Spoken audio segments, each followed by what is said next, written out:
Este es el resumen de las columnas político-financieras de este lunes 27 de octubre de 2014. Bajo reserva en el Universal. Ni los cinturones se habían abrochado en sus sillas los nuevos dirigentes del PRD cuando inició la turbulencia de la cual no han podido salir y que amenaza con empeorar. Aún no acaban de salir del tema de Iguala, que ha generado un desgaste para el partido cuando ya tienen otro atravesado. Nos comentan que hay una rebelión interna para echar al recién electo presidente nacional Carlos Navarrete. Nos dicen que, aunque este es un movimiento que apenas ha comenzado a crecer, ya cuentan con miembros de algunas tribus que ayudaron a Navarrete a llegar a la dirigencia. Uno de los ejemplos nos explican de que don Carlos y el grupo de los Chuchos no las tienen todas consigo, es que no lograron que su candidata, Beatriz Mojica, la secretaria de Desarrollo Social de Guerrero, se quedara con la gubernatura interina del estado, tras la salida de Ángel Aguirre Rivero. El plan de vuelo se complica. En su deslinde de todo lo que huela a perredismo en Guerrero, Andrés Manuel López Obrador confesó ayer ante miles de seguidores reunidos en el Zócalo capitalino que desde 2 años antes de salir oficialmente del PRD e incluso ser por segunda ocasión su candidato presidencial, ya pensaba en abandonar a ese partido. Desde fines de 2010, época por la que los perredistas postularon a Ángel Aguirre Rivero como su aspirante a la gubernatura guerrerense, desde entonces nosotros estábamos pensando en deslindarnos lo más posible del PRD. Desde entonces, dijo el tabasqueño, quien años después no dudó en abanderar a ese partido en la contienda presidencial y apoyar a decenas de candidatos amarillos, algunos de ellos hoy en día muy incómodos. Una confesión, como dirían los taurinos, a toro pasado. Por si no fuera suficiente la presión con la que llega al cargo el nuevo gobernador de Guerrero, Rogelio Ortega, quien de entrada debe dar con el paradero de los 43 estudiantes desaparecidos, tiene que dar resultados en muy corto plazo en materia de combate al secuestro. Las principales exigencias para don Rogelio vendrán de sus cercanos, pues precisamente la Universidad Autónoma de Guerrero, de la que salió ayer para ocupar la gubernatura, vive una ola de secuestros de maestros y estudiantes que ha sido insistentemente denunciada por el rector Javier Saldaña Almazán, quien ha tenido que venir a la capital a solicitar la ayuda del gobierno federal para enfrentar esta crisis. Ahora que un miembro de la universidad ha llegado al gobierno estatal, se abre la posibilidad para que este tema se resuelva, aunque al mismo tiempo comienza a correr el reloj para que Ortega ofrezca resultados. El proceso de selección de candidatos para buscar las jefaturas delegacionales en 2015 por el Partido Acción Nacional arrancó. Nos dicen que los grupos encabezados por Santiago Krill Miranda, Mariana Gómez del Campo y los maderistas se encuentran construyendo las listas de quienes podrían ser sus aspirantes para ocupar las delegaciones. En la mayoría de ellas, por el momento, los números no les son muy favorables, y uno de los principales objetivos será retener la Benito Juárez y pelear por la Miguel Hidalgo. Ambas misiones no son fáciles, por lo que si en el PAN no se logran poner de acuerdo con los candidatos, la carrera comenzará con el pie izquierdo. Templo Mayor de Fray Bartolomé, en Reforma. Ojalá que en el Tribunal de lo Contencioso Administrativo del Distrito Federal tengan una buena dotación de té de tila, aunque sea del que compran a precios poco claros, pues su presidente lo va a necesitar por litros. La magistrada Yasmín Esquivel está emplazada para hoy a recibir a una comitiva de trabajadores de la institución que quieren hacerle varias preguntas sobre la forma en que se manejan los dineros. Lo que se sabe es que entre los empleados de base del tribunal se convirtió en un escándalo el hecho de que se hayan pagado 226,000 pesos solo por el concepto de escenografía e iluminación para el Congreso Internacional que realizó a fin de semana el tribunal. Tras enterarse de ese gasto, los trabajadores exigieron hablar con la magistrada presidenta del tribunal, que si se han enterado que todo el numerito costó 1,5 millones de pesos, se amotinan. Ahora a ver si la magistrada recibe a los inconformes, pues quería enviarles a su coordinador de asesores, Andrés Aguilera, pero los trabajadores solo quieren hablar con ella. Todavía faltan algunos días para Halloween, pero los flamantes consejeros electorales de Jalisco, Oaxaca, Sonora, Campeche, Chiapas y el Distrito Federal están temblando de miedo. Y todo porque el Tribunal Electoral Federal puso en evidencia las inconsistencias con las que el Instituto Nacional Electoral condujo el proceso para integrar los organismos electorales de los estados. Una resolución de la Sala Superior del TRIFE sostiene que al menos 6 aspirantes a consejeros fueron excluidos de forma arbitraria, sin que la autoridad fundamentara debidamente su decisión. Debido a esto, tendrán que ser nuevamente entrevistados por el INE, y en caso de ser reconsiderada su valoración, se integrarán como consejeros de los llamados OPLES. Y ahí es donde se pone complicada la cosa, porque si resulta que algunos de los reconsiderados siempre sí es elegido, se tendría que bajar a uno de los que ya tomaron posesión, de acuerdo con la visión que traen algunos expertos.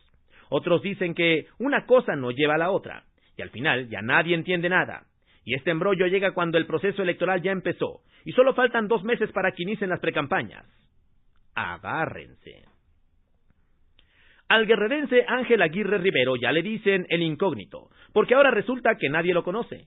Ayer por lo pronto, Andrés Manuel López Obrador también le volteó la espalda y dijo que nunca hicieron proselitismo juntos, a pesar de que ya siendo gobernador, el expriista acompañó al tabasqueño en un mitin.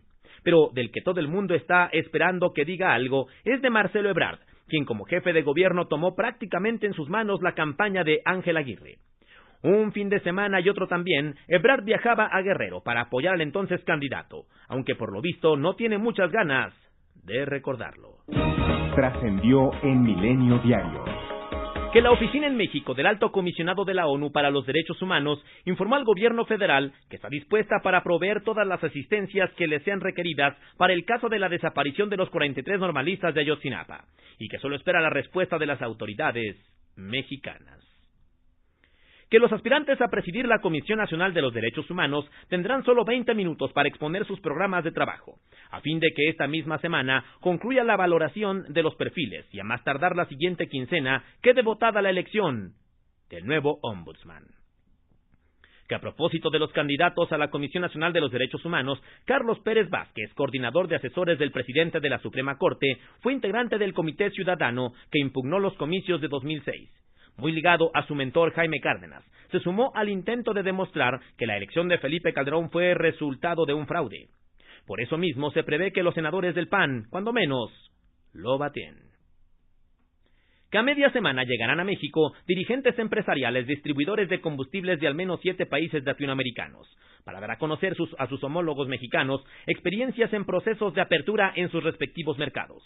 José Ángel García Elizondo, presidente de la Organización Nacional de Expendedores de Petróleo, busca que las nuevas posibilidades sean vistas no solo desde el norte, y por lo mismo confía en que con la reforma energética, gasolineros de Argentina, Brasil, Colombia, Costa Rica, Ecuador, Guatemala, Perú y Uruguay puedan evaluar la conveniencia de asociarse con gasolineros mexicanos. Que un grupo de directores de escuelas del Politécnico no parece tener claro lo complicado que ha sido para el gobierno federal acordar con los jóvenes en paro y promueve una carta al secretario de Educación, Emilio Chaifet, para ofrecerle apoyo, aunque le advierten que se perderá el semestre si no regresan a clases a más tardar el 3 de noviembre. Vaya apoyo. Que en Parral, Chihuahua, se prohibió que las mujeres usen minifaldas y escotes durante el desfile conmemorativo de la Revolución Mexicana el 20 de noviembre. Así lo expuso la secretaria del ayuntamiento Rosa Irene Unzueta. Y ya se veía venir la ola de protestas contra el gobierno local. Frentes políticos en Excelsior. Cuauhtémoc Cárdenas, líder moral del PRD, afirmó que su partido después del crimen en Guerrero pierde puntos. La imagen del PRD está afectada por la desaparición de 43 estudiantes normalistas de Ayotzinapa, aseguró. Los responsables de la colusión con el crimen no son las instituciones, dijo, sino personas que tienen nombre y apellidos y a quienes debe aplicárseles la ley. El PRD advirtió, en el mejor de los casos, ha tomado decisiones tardías. La riqueza de José Luis Abarca, edil de Iguala, en fuga, es de insulto. Descaro total que solo se paga con cárcel. Y sí, los responsables tienen nombre, apellido y cuentas bancarias. Militantes del PRD advirtieron a Andrés Manuel López Obrador de los nexos criminales de José Luis Abarca, y aún así el tabasqueño avaló su candidatura, que a la postre lo llevó a la alcaldía de Iguala. Óscar Díaz, actual diputado local, expresó el 12 de mayo de 2012 directamente a López Obrador su preocupación de que la coalición de partidos de izquierda, PRD, PT y Movimiento Ciudadano, apoyara a Abarca. Le explicó el parentesco de la esposa María de los Ángeles Pineda Villa con jefes del crimen organizado y las sospechas de lavado de dinero.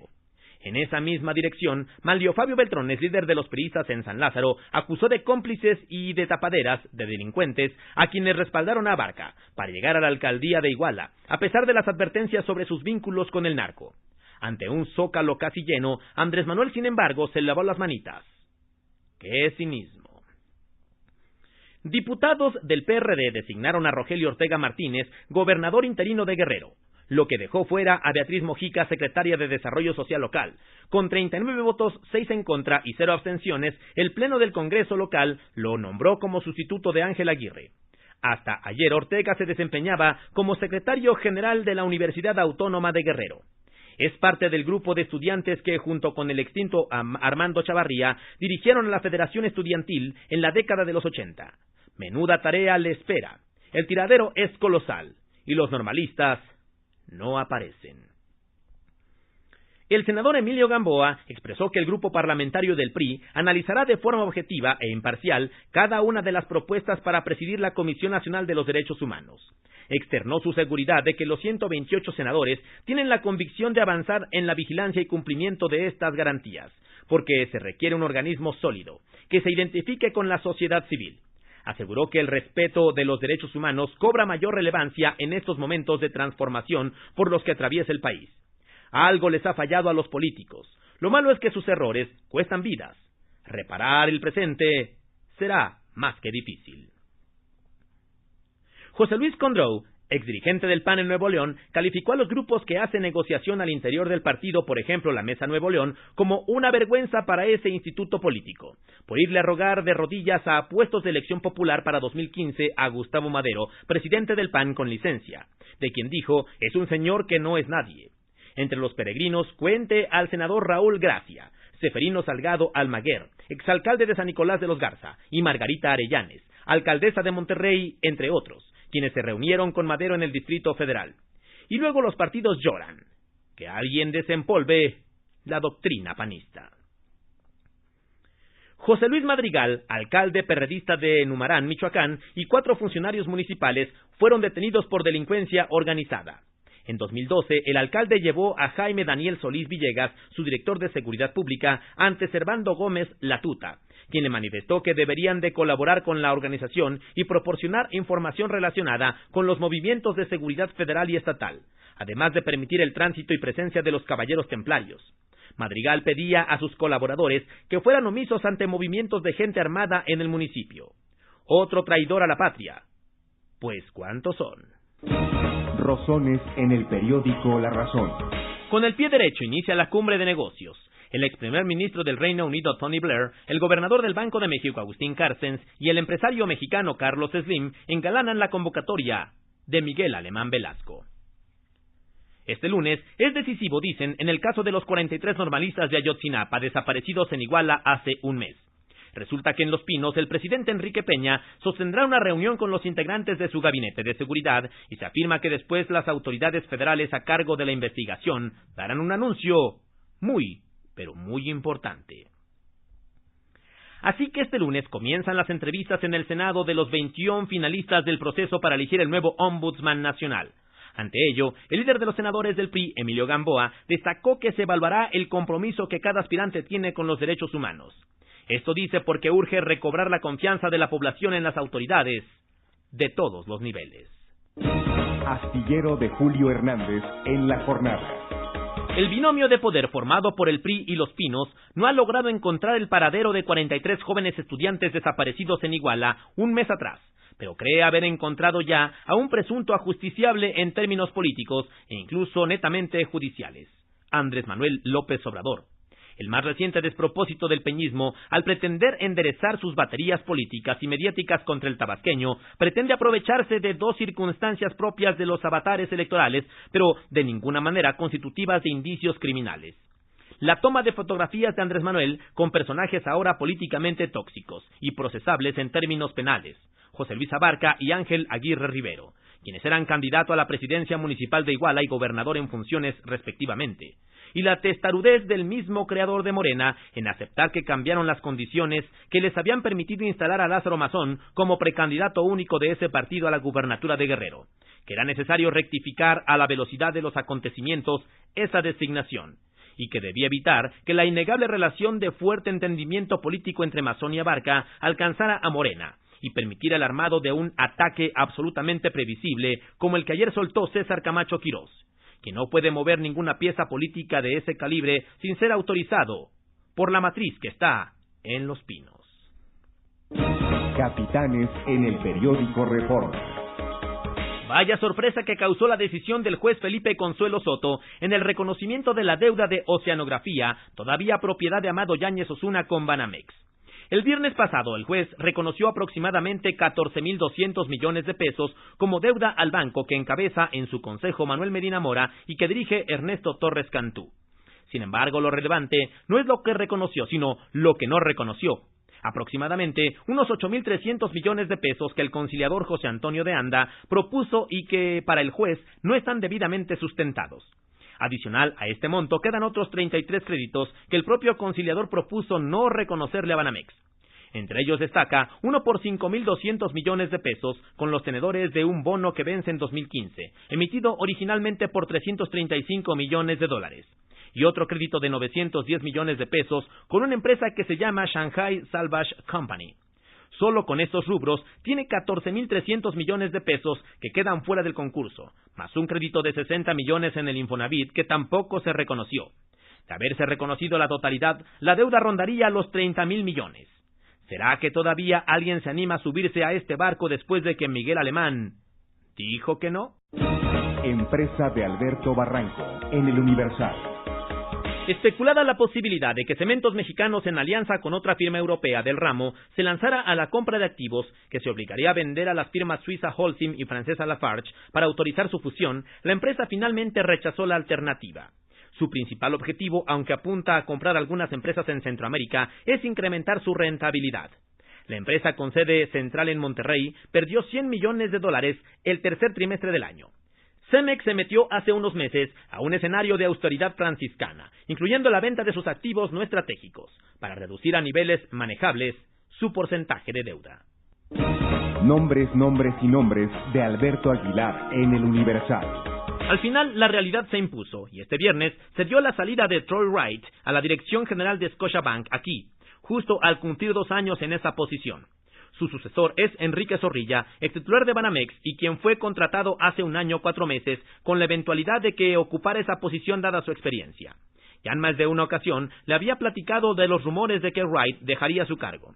La especulación era lógica, puesto que la familia del ejecutivo vive en Canadá y tenía que viajar constantemente al país de la hoja de maple.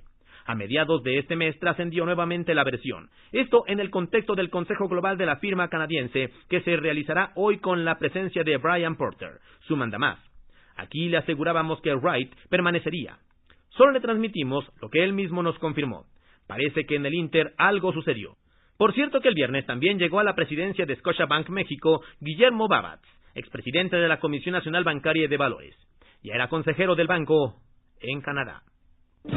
Coordenadas de Enrique Quintana en El Financiero. El semanario The Economist calificó en su número más reciente a la situación económica de Europa como el mayor problema económico del mundo. La razón es que han crecido fuertemente los temores de una nueva recesión y se ha incrementado en diversos países el riesgo de la deflación. La inflación anual en Alemania en el mes de septiembre fue de 0.8%, cuando apenas en abril de este año era de 1.33%, el objetivo es 2%. Alemania ya vivió una situación reciente de deflación entre mayo y noviembre de 2009, en los momentos más críticos de la recesión. El problema es que una combinación de recesión y deflación crea hoy problemas muy serios para los deudores. La inflación tiende a bajar en términos reales en favor de las deudas, mientras que la deflación hace lo opuesto. Y las deudas han crecido para el sector privado y para los gobiernos. Entre 2007 y 2013, el porcentaje del PIB que representa la deuda gubernamental en la zona euro pasó de 66 a 93%. Esos porcentajes sí son de preocuparse. Europa representa todavía el 15% del PIB mundial, más que Estados Unidos o China. Por eso, pese a que nos parezca distante, hay que ver con todo cuidado lo que ahí pasa, pues inevitablemente nos va a afectar. El observador de Samuel García en el periódico 24 Horas. Desde que ganó las elecciones presidenciales, el presidente Enrique Peña Nieto enfocó toda su estrategia política en sacar adelante las reformas económicas, particularmente la reforma petrolera. Para ello, una vez en el gobierno, apostó su capital político, cedió a las presiones de la oposición en el Congreso e incluso estuvo dispuesto a sortear las duras críticas sobre el desempeño de su gobierno en áreas clave como la economía y la seguridad. En los 22 meses transcurridos hasta septiembre pasado, el presidente ha estado convencido de que la apertura del petróleo al capital privado y la competencia en el mercado de la energía sería la llave para abrir el crecimiento sostenido de México, postergado en las últimas décadas. Una llave histórica que se convertiría en el sello de su gobierno y por el que sería recordado en la galería de los presidentes mexicanos. Un estilo de gobierno marcado por un pragmatismo que ofrece los resultados que otros mandatarios no pudieron entregar. Y así fue. La aprobación en el Congreso de la reforma energética fue la culminación de una exitosa gestión de arreglo político por parte de sus operadores en el gobierno y en su partido, sin precedentes desde que el PRI perdió la mayoría absoluta en el Congreso en 1997. Itinerario político de Ricardo Alemán en El Universal. Se cumplió un mes y nada de los 43 normalistas desaparecidos. Eso sí, la crisis en Guerrero ha pasado del horror y el estupor a la vergüenza por la descarnada lucha política que desató el relevo del gobierno estatal, cargo interino que recayó en el número 2 de la Universidad Autónoma de Guerrero, Rogelio Ortega Martínez. Un mes y nada de los normalistas desaparecidos, pero eso sí, arrancó la feria de deslindes, algunos de ellos verdaderas perlas del cinismo. Y es que con la cachaza que le caracteriza y que ya no sorprende a nadie, Andrés Manuel López Obrador volvió a mentir. En la plaza pública se deslindó de los probados vínculos con el alcalde criminal de Iguala, José Luis Abarca. El deslinde se produjo luego que aquí y en otros medios se documentó que a petición de Lázaro Mazón, el señor López Obrador impuso a Abarca como candidato a la alcaldía de Iguala. ¿Y por qué lo impuso? Las notas de la prensa local de la época dicen que Abarca garantizaba recursos económicos para la campaña de López Obrador. Razones, de Jorge Fernández Menéndez en Excelsior. La caída anunciada, a pesar de la enorme resistencia impuesta por el ahora gobernador con licencia Ángel Eladio Aguirre Rivero, no puede ser un fin en sí mismo en el proceso que está siguiendo el estado de Guerrero. Se deben desmantelar las grandes estructuras de protección de los grupos criminales en el estado, pero también, en ese camino, los grupos caciquiles que giran en torno a esas estructuras de protección. Ya hace 19 años, luego de la matanza de Aguas Blancas, que fue la que llevó al poder a Ángel Aguirre por primera vez, hubo cambio de gobernador, pero todo lo demás quedó igual y ahora, 2 décadas después, el Estado sigue pagando las consecuencias. ¿Qué mayor demostración de inmovilidad podría haber que dentro de apenas 6 meses se termine disputando la alcaldía de Acapulco entre el hijo de Aguirre y el hijo de Rubén Figueroa? Quizás los hijos no tengan responsabilidad de tener esos padres, pero el mensaje sería brutalmente negativo. ¿No hemos aprendido nada en esta historia? Esa dinámica caciquil es la que se debe romper. Estrictamente personal, de Raimundo Rivapalacio en El Financiero. En 27 días, del sábado en que se supo sobre los hechos excepcionales en Iguala al jueves en que el gobernador de Guerrero anunció que dejaba el cargo, el modelo de gestión política del gobierno del presidente Enrique Peña Nieto se colapsó. La gobernación entró en la contradicción que la persigue desde que inició el sexenio y enseñó que el diseño sobre el que se construyó fracasó. El símbolo de lo rebasado es la forma como el presidente tuvo que hablar todos los días, desgastarse y ser el objeto central de las críticas del mundo, porque sus amortiguadores políticos se paralizaron. Este desmoronamiento del fracaso del modelo de gestión tiene su ruta crítica. La primera valoración sobre lo sucedido en Iguala fue reduccionista al soslayar que policías municipales habían atacado a decenas de normalistas de Ayotzinapa y desaparecido a 43 en coordinación con criminales. El hierro de juicio que se puede presumir fue que la asesoría política de la presidencia tripartita con la que operaba Peña Nieto del secretario de Gobernación, Miguel Ángel Osorio Chong, y el jefe de la oficina, Aurelio Nuño, que lo hizo declarar que estos hechos eran responsabilidad de los guerrerenses.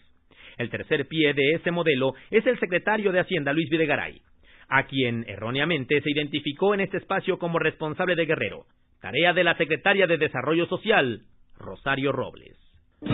Jaque Mate, de Sergio Sarmiento en Reforma.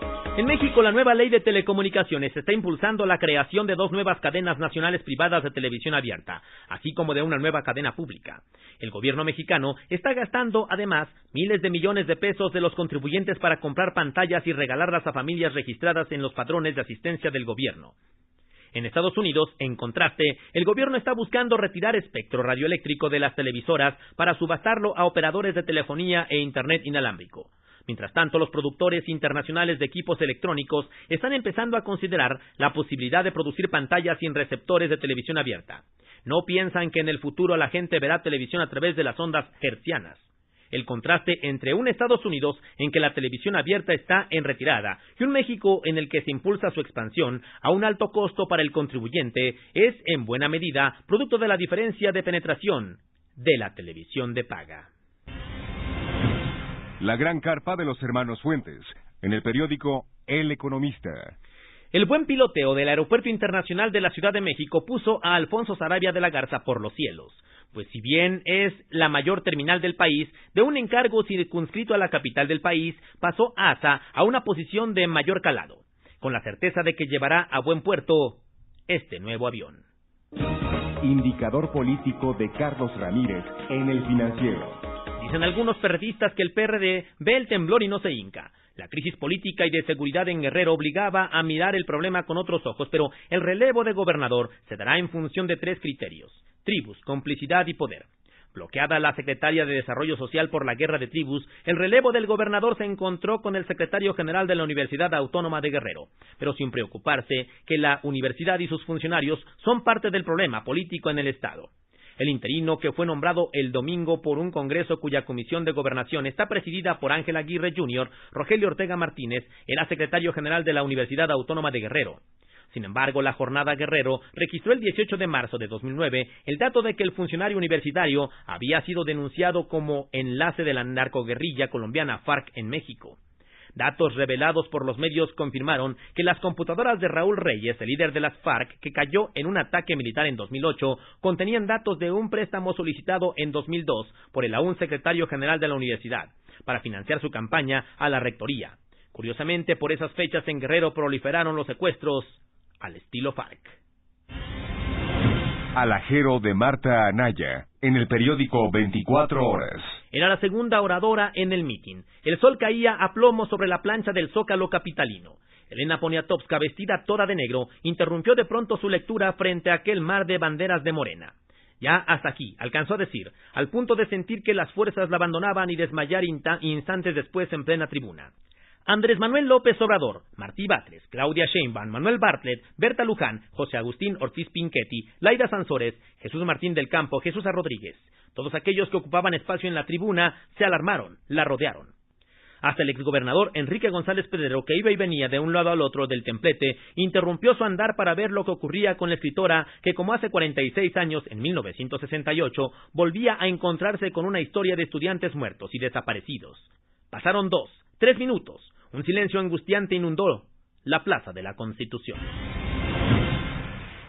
El periódico Milenio publica el día de hoy que en la investigación por espionaje y fraude por $15 millones en agravio de Banamex y en la que se señala como probable responsable a Federico Ponce Rojas, se indaga la relación que pudo tener con la empresa de seguridad Acuesta Terra Comunicaciones, que dirige el abogado Ernesto Mendieta Jiménez. De acuerdo con un expediente judicial en las oficinas de Banamex, el 30 de mayo de 2008, Cristian Salmones Flores firmó el contrato